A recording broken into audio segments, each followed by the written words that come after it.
Hello guys and good day. Another update tayo guys, no? Since 3 PM, nagbigay na ng oras para mag-standby tayo sa makina para i-ready dahil mag-disatraka tayo guys, no?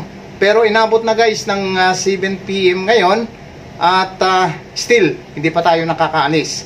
Anyway guys, magbabackload tayo, meaning kakargahan ulit tayo. So, lilipat lang tayo guys ng terminal dyan, no? Sa likuran, no? Sa kabila lang yan guys, hindi likuran pala, kabila. So atras tayo at papasok tayo dyan guys, no?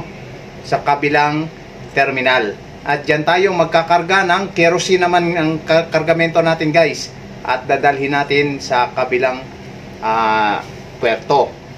Anyway, malapit lang guys, no? Kasi within this area lang naman tayo mag-iikot-ikot, maglipat-lipat ng kargamento.